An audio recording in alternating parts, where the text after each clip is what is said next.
Nelson ম্যান্ডেলার long walk two freedom একটি আত্মজীবনীমূলক গ্রন্থ। এটি তিনি 1990 সালের পরে পুলিশের হাতে ধরা পড়ে কারাবাসে থাকার সময় কারাগারে বসে রচনা করেছিলেন। পরবর্তীতে এর জন্য তাকে অর্ডার অফ মেরিট পদবিতে ভূষিত করা হয়। 1994 সালে নেলসন ম্যান্ডেলা তার আত্মজীবনী লং ওয়াক টু ফ্রিডম প্রকাশ করেন।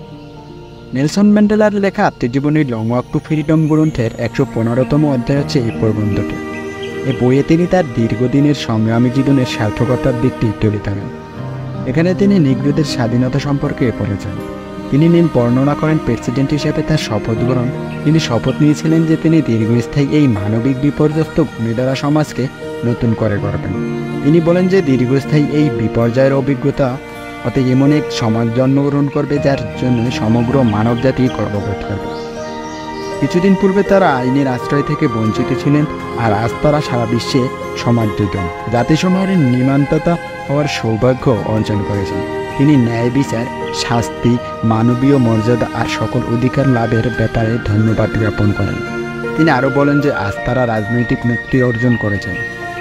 তারা সবাই জনসাধারণকে দারিদ্র্য, বঞ্চনা, শোষণ, নিপীড়ন, নির্যাতন, অসমতা, নানাবিধ বৈষম্য হতে মুক্ত রাখার শপথ গ্রহণ করেছেন।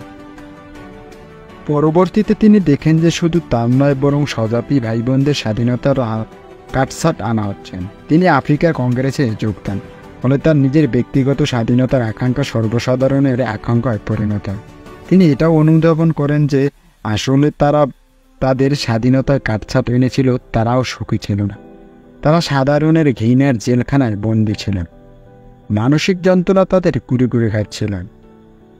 তিনি স্বাধীনতা পরবর্তী সব সমস্যা উৎপাদনের জন্য দায়িত্ব গ্রহণ করেন, কারণ তিনি মনে করেন যে পর্বতারোহণের পরই আরোহী জানতে পারে যে তার জন্য আরও অনেক পর্বতারোহণের জন্য অপরয়োজন।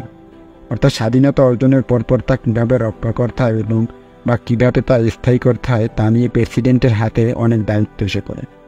তাই তিনি মনে করেন স্বাধীনতা অর্জন হয়েছে মানেই কাজ শেষ নয়, তা টিকিয়ে রাখতে এবং বর্ণ বৈষম্য নীতি দ্বারা সৃষ্টি হতে আরোগ্য লাভ করতে বেশ সময় লাগবে। স্বাধীনতাকে পূর্ণতা দান করতে হলে তাকে আরও দীর্ঘ পথে অতিক্রম